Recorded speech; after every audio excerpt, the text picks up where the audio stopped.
ہر طرح کی تعریف اللہ سبحانہ و تعالیٰ کے لیے ہے جو رب ہے تمام جہانوں کا، جس کے قبضہ قدرت میں ہم سب کی جان ہے اور بالآخر ہم سب کو اسی کی طرف لوٹ کر جانا ہے۔ کروڑوں درود و سلام نبی کریم صلی اللہ علیہ وسلم کی ذات اقدس پر کہ جنہوں نے بھٹکی ہوئی انسانیت کو ایک ایسا صراط مستقیم عطا کیا کہ جس پر چلنے کا انعام اللہ کے یہاں وسیع جنتیں ہیں۔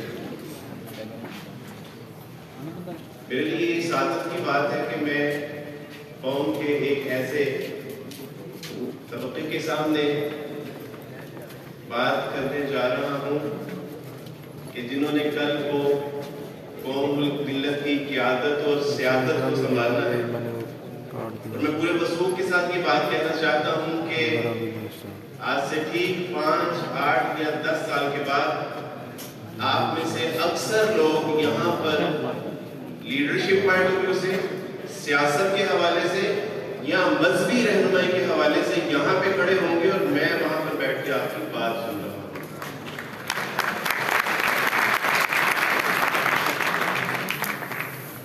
معزز حاضرین اکرام،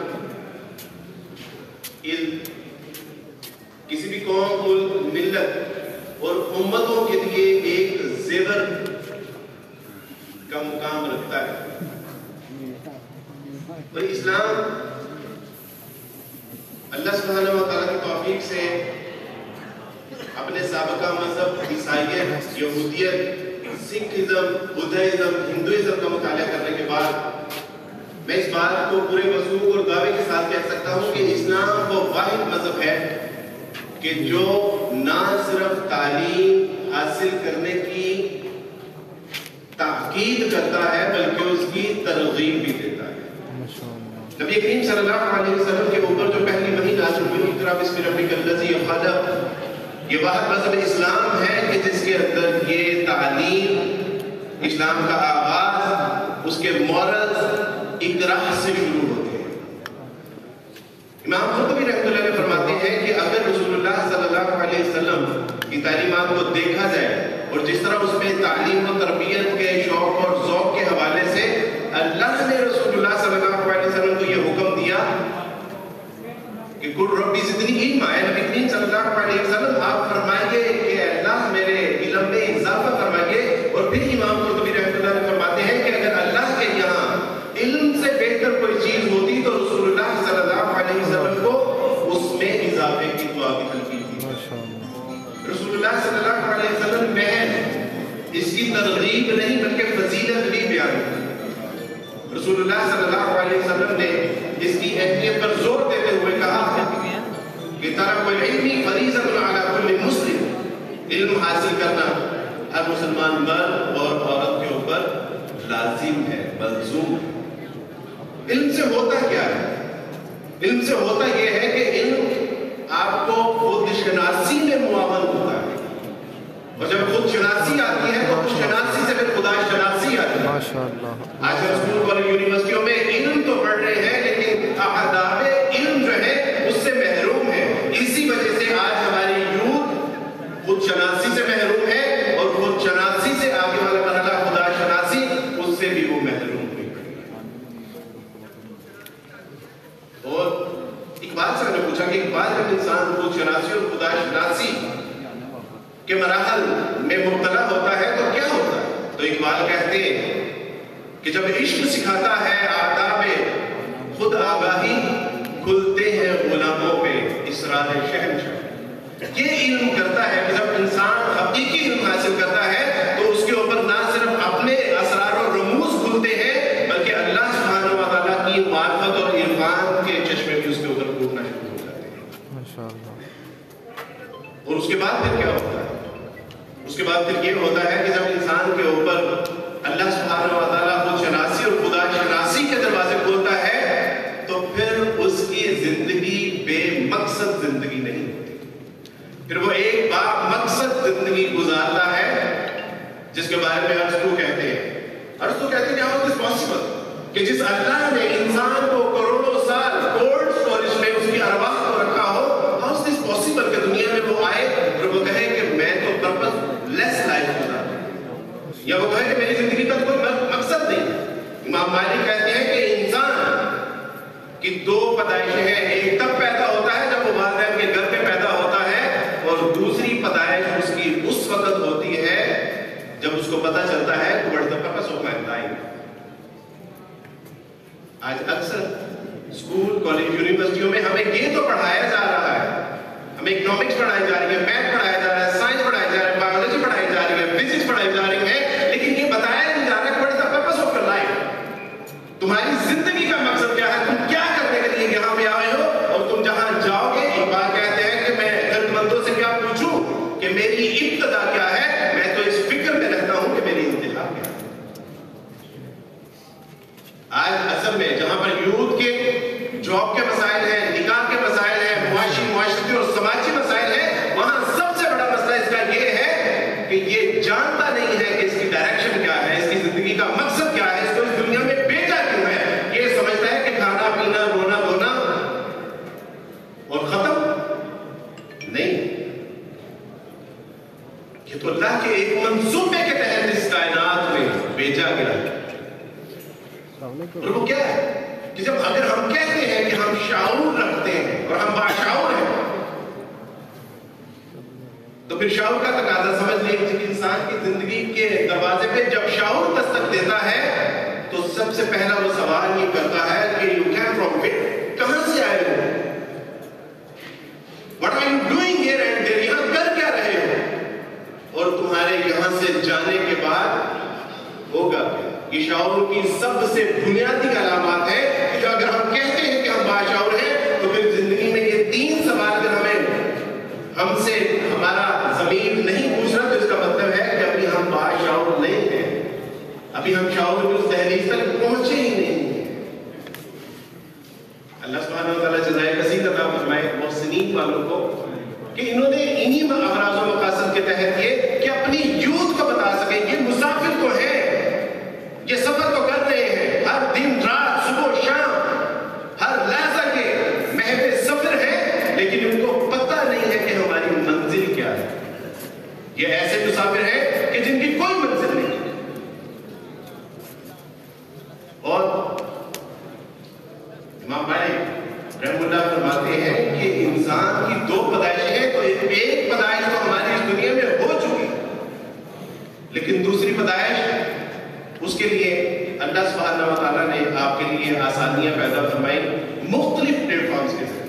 ان سے پوچھیے کہ what is the purpose of our life، ہماری زندگی کا مقصد کیا ہے، ہم کیوں دنیا میں بھیجے گئے ہیں اور ہم نے کرنا کیا ہے. اگر آج سے 20 سال پہلے یا 15 سال پہلے ہمیں یہ پتا چل چکا ہوتا تو آج ہم یہاں نہ ہوتے، شاید اس سے بھی ایک دو سٹیپس آگے ہوتے. آپ کے لیے ایک بہترین موقع ہے. اور مسلمان سے بہتر کس کو پتا ہوگا؟ اللہ سبحانہ و تعالیٰ سے زندہ قرآن وَمَا خَلَقْتُ الْجِنَّ وَالْإِنسَ إِلَّا لِيَعْبُدُونَ، ہمیں تو پیدا ہی اللہ سبحانہ و تعالیٰ نے اس لیے کیا ہے کہ اس کی اطاعت اور اتباع اور اس کی عبادت کی جائے. اب ہمیں دیکھنا یہ ہے کہ ہمارا پرپز آف لائف ایک تو یہ ہے کہ خدا کی اطاعت اور اتباع کرتے ہوئے اب ہم نے اپنا سب الٹیمیٹ گول کیا رکھنا ہے. مجھے جب پتا چل گیا کہ میں نے عیسائیت سے جب اسلام قبول کیا تو اسلام قبول کرنے کے بعد میں نے کہا کہ ٹھیک ہے، اقرار باللسان و تصدیق بالقلب، اسلام قبول کر لیا. تو قرآن و سنت سے پتا چلا کہ اسلام قبول کرنے کے بعد ایک مرحلہ باقی ہے اور وہ ایمان کا تھا. اس کے لیے کڑی محنت صبح و شام اعمال کے ذریعے، اور تیسری محنت محسنین کے درجے تک ایکسیلنس پرفارمنس کے ذریعے. میں نے اقبال سے پوچھا کہ اقبال کیا منزل یہی نہیں ہے کہ ہم نے اپنے مقصد کو پا لیا، اسلام قبول کر لیا؟ تو اقبال نے کہا کہ نہیں، یہ نہیں ہے. ابھی تو تیرے اندر عقابی روح پیدا کرنی ہے. عقابی روح جب بیدار ہوتی ہے جوانوں میں نظر آتی ہے اس کو اپنی منزل آسمانوں میں. اقبال کہتے ہو ابھی تو مراحل باقی ہے. میں نے کہا کہ اقبال کی آسمانوں میں منزل کا کیا تصور ہے؟ تو اقبال نے کہا کہ پرے ہے نیلی چرخ فام سے منزل مسلمان کی، ستارے جس کی کرتے راہ ہے وہ کارواں کو ہے. تو نے سمجھ لیا کہ تو نے بی ایس سی کر لی، تو نے ایف ایس سی کر لی، تم نے ماسٹر کر لیا، تم نے پی ایچ ڈی کر لی، تو منزل ہو گئی. تم نے فیکٹریاں لگا لی، تم نے کاروبار چمکا لیا، تم نے مارکیٹیں بنا لی، کاروبار خاندان دکان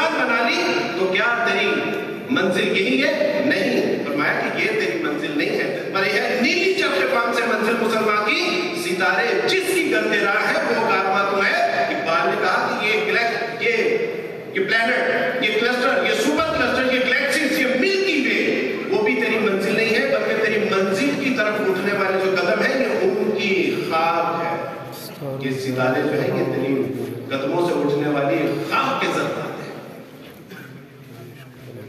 تو یہ میرے دوستو بھائیو بزرگوں ہم نے سیکھنا ہے کہ ہم کیوں دنیا میں آئے ہیں, کیا کرنے کے لیے آئے ہیں, ایٹ لیسٹ ہمارا انجام کیا ہونے والا ہے.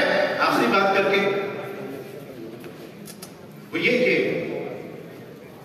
یورپ میں اسلام کے احسان کے صفحہ اول پہ ایک حقائق لکھی, اور حقائق یہ تھی کہ کسی نے لکھا کہ ایک شیر کا بچہ تھا, اور وہ شیر کا بچہ اپنے ماں باپ سے الگ ہوا اور گم ہو گیا, اور گم ہونے کے بعد وہ ایک گڈریے کو ملتا ہے, چرواہے کو ملتا ہے, اور چرواہا اس شیر کے بچے کو بھیڑ بکریوں کے ساتھ رکھنا شروع کر دیتا ہے. اور جب وہ بھیڑ بکریوں کے ساتھ پلتا ہے تو وہ بھی بھیڑ بکریوں کی طرح اچھلنا کودنا شروع کر دیتا ہے, ان کی طرح منمنانا شروع کر دیتا ہے.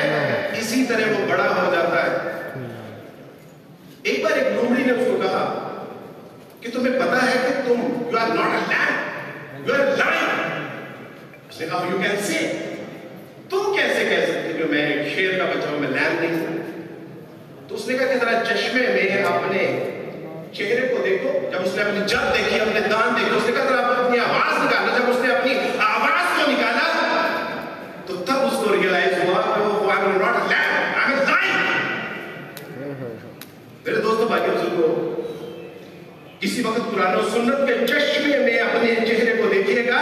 ہم غلام نہیں ہیں, ہم بے مقصد اس دنیا میں نہیں بھیجے گئے, بلکہ اللہ سبحانہ و تعالیٰ نے انسانوں کے لیے ہمیں ایک شیر کی سی حیثیت دی ہے, اور اللہ سبحانہ و تعالیٰ نے ایک مقصد کے تحت اس دنیا میں بھیجا ہے کہ آپ نے اللہ کے نظام کو اپنے اوپر نافذ کرتے ہوئے اس کائنات کو اس کے تابع کرنا ہے. اپنے اسلام کی تاریخ کو پڑھیے, قرآن و سنت کی روشنی میں وہ آپ کو بتائیں گے کہ دین ازانے کبھی یورپ کے کلیساؤں میں, کبھی افریقہ کے تپتے ہوئے صحراؤں میں شان آنکھوں میں نہ جچتی سدھا داروں کی, کلمہ پڑھتے تھے ہم چھاؤں میں تلواروں کی, تجھ سے برہم ہوا کوئی تو بگڑ جاتے تھے, تیرے کیا چیز ہے ہم توپ سے بھی لڑ جاتے تھے, نقش توحید کا ہر دل پہ بٹھایا ہم نے, زیر خنجر بھی یہ پیغام سنایا ہم نے, تو ہی کہہ دے کہ اگاڑا درے خیبر کس نے, چیز کے رکھ دیے کفار کے لشکر کس نے, دشت و دشت ہے دریا بھی نہ چھوڑے ہم نے, پہلے ظلمات میں دوڑے ہم نے.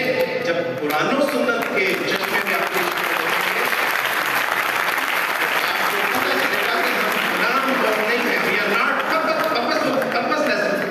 اپنے اللہ سبحانہ و تعالیٰ سے دعا ہے کہ اللہ سبحانہ و تعالیٰ آپ کا یہاں پہ آنا, میرا یہاں پہ بلانا, بات کرنا, سننا, سنانا قبول و منظور فرمائے, اور محسنین والوں کو اللہ سبحانہ و تعالیٰ جزائے کثیر عطا فرمائے کہ انہوں نے آپ سے بات کرنے کا موقع دیا. واللہ یحب المحسنین. وآخر دعوانا ان الحمدللہ.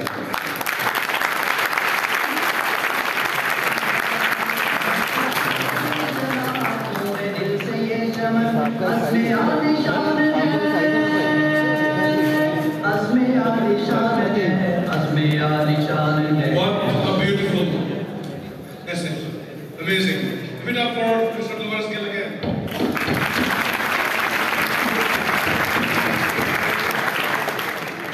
ماشاءاللہ ان کی بہت پیاری گفتگو تھی. تو یہ جی لاہور کی ہماری ماشاءاللہ یوز لگائی ہوئی ہے, اور آپ لوگوں کی آواز نہیں آ رہی, اس پر لگتا ہے کہ لاہور کی آپ بھی آ گئی. تو وہی آواز اپنی نکالیں, اپنا یوز ہونے کا ثبوت دیں, اور آپ لاہور کی یوز ہے.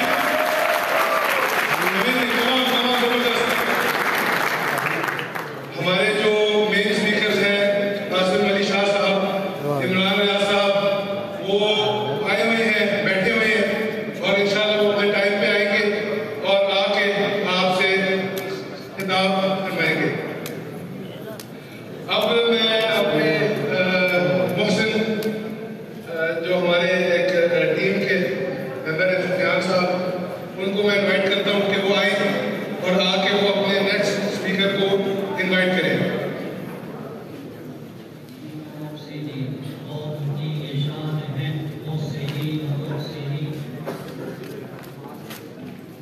اب میں جس شخصیت کو دعوت دینے جا رہا ہوں اس مرد مجاہد, باطل حریت, کشمیری عوام اور پاکستانی قوم کے لیے ایک عظیم رہنما, سید محمد علی گیلانی کے صاحبزادے سید مجاہد گیلانی صاحب، جو کہ یوتھ کے نوجوانوں کے لیے ایک رہنما مثال ہیں۔ آپ کی زندگی بلکہ آپ کے خاندان کی زندگی ایک عظیم تحریک کی صورت میں ہمارے سامنے ہے۔ جب ہم پاکستانی نوجوان پاکستانی قوم کی بات کرتے ہیں تو یاد رکھیے یہ پاکستانی نوجوان اور پاکستانی قوم میں کشمیری عوام بھی شامل ہے۔ کشمیری نوجوانوں کی آواز سید علی گیلانی کے بیٹے سید مجاہد علی گیلانی صاحب، آپ سب یوتھ کے سامنے ان کو دعوت دیتا ہوں کہ وہ کشمیر کے نوجوان کی ازائے، ان کے مستقبل اور پاکستان کے نوجوان کے لیے اس موضوع پر اپنے رہنما اصول پیش کریں کہ کس طرح سے پاکستان کے نوجوان کو مایوسیوں کے اندھیروں سے نکال کر انتہا پسندانہ اور پرتشدد رویوں سے نکال کر ایک معتدل، متوازن اور متحرک، باشعور اور روشن مستقبل والا نوجوان بنایا جا سکتا ہے۔ آپ کی زوردار تالیوں کی گونج میں تشریف لاتے ہیں سید محمد علی گیلانی صاحب کے صاحبزادے سید مجاہد علی گیلانی صاحب، president of Kashmir youth alliance. زوردار تالیوں کی گونج میں تشریف لا رہے ہیں سید مجاہد گیلانی صاحب۔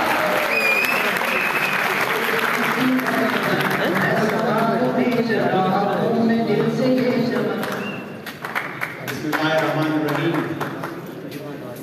بہت شکریہ، جزاک اللہ۔ ناظرین، یوتھ اسکواڈ کا تعارف میں تھوڑی بہت میں امینڈمنٹ کروں گا۔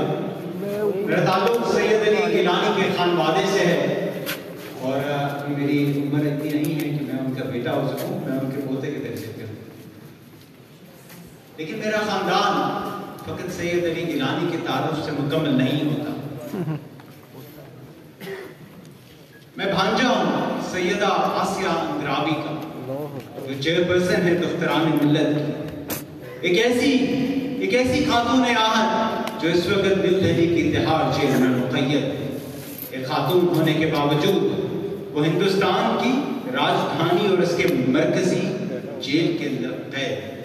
ان کے شوہر میرے خالو ڈاکٹر قاسم فختو گزشتہ 30 سال سے ادھم پور کی جیل میں قید ہے، اور اس راہ حق میں مجھے فخر ہے کہ میرا بھائی جو کہ گریجویٹ بلکہ پوسٹ گریجویٹ تھا، وہ اس راہ حق میں ایک شہید ہے۔ بیلنسڈ اور افیکٹو یوتھ، اس تعارف کے ساتھ جب اس کا ذکر کرتے ہیں تو پھر میں آپ کو ان وادیوں کی طرف لے کے چلتا ہوں، ان وادیوں کی طرف جہاں کے لوگ پاکستان کا حصہ بننا چاہتے ہیں، بن نہیں پائے، لیکن اپنے دل سے، اپنی رگوں سے، اپنے خون سے، اپنے الفاظ سے ہر وقت پاکستان کا ورد کرتے رہتے ہیں۔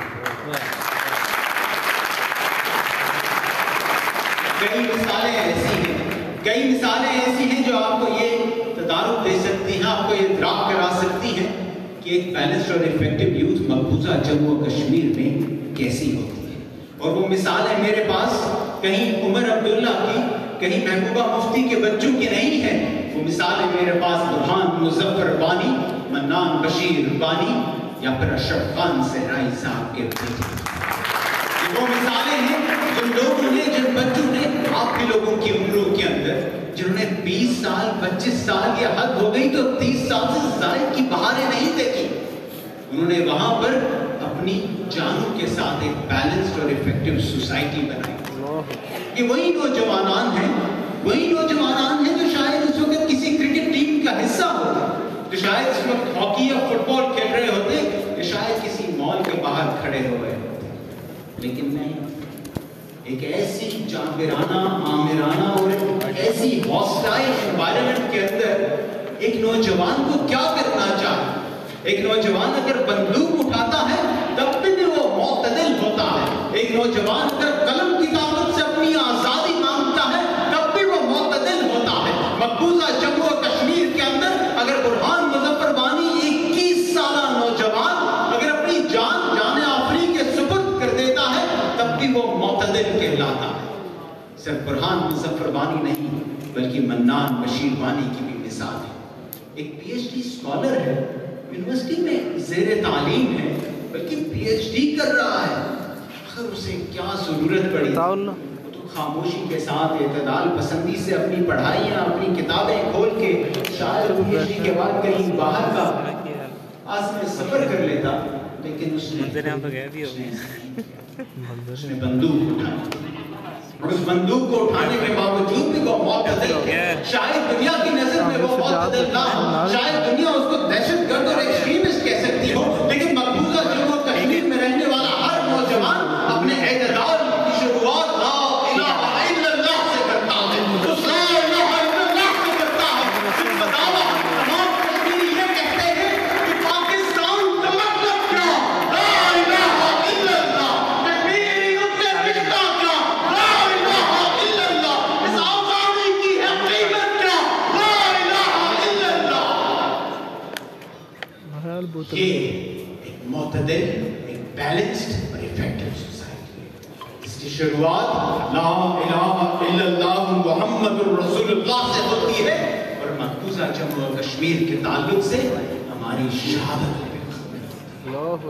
تو یہ ذہن میں رکھیے گا بات. اگر آپ کو اپنے حق کے لیے, اگر آپ کو اپنی آزادی کے لیے قلم کی طاقت کو چھوڑ کر ایک ویپن کی طاقت کو اٹھانا پڑتا ہے, تب بھی آپ معتدل ہوتے ہیں. اس کی وجہ یہ ہے کہ مقبوضہ جموں و کشمیر جیسی وادیوں کے اندر ایک 18 ماہ کی معصوم بچی جو کہ اپنی والدہ کی کوکھ میں ہوتی ہے, والدہ کی کوکھ, اور والدہ کی گود سے زیادہ سیف, زیادہ محبت والی جگہ اور کون سی ہو سکتی ہے؟ ہبا نثار 25 نومبر سن 2018 کو اس 18 مہینے کی بچی کو نابینا کر دیا جاتا ہے. ہندوستانی فوج اسے پیلٹ گنوں کے ذریعے سے اس کی بینائی چھین لیا گیا. 10 سال بعد, 20 سال بعد یا 30 سال بعد وہی ہبا نثار ہوگی, اور جب وہ جان کیے لے گی تو اس کی آنکھوں سے بینائی کس نے چھینی ہے, تو اس وقت اس کا جو بھی ری ایکشن ہوگا وہ ایک افیکٹو اور بیلنس سوسائٹی. اپنی بات کے اختتام میں منان بشیر وانی جو ہمارے شہید بھی ہیں, پی ایچ ڈی اسکالر بھی تھے, ان کی ان الفاظ پہ کرتا ہوں کہ ہم تو پہاڑوں کے بیٹے ہیں, ہمیں ہاسپٹیلٹی, مہمان نوازی سکھائی گئی ہے, لیکن when the occupation is ugly, when the occupation is ugly, the resistance cannot be beautiful, and you cannot turn us as an extremist or a terrorist. We are the most balanced and the most effective society.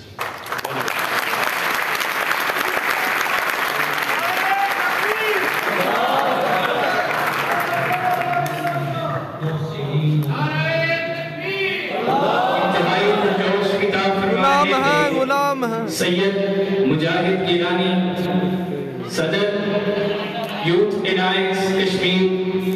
Pakistan Pakistan Kashmir Pakistan.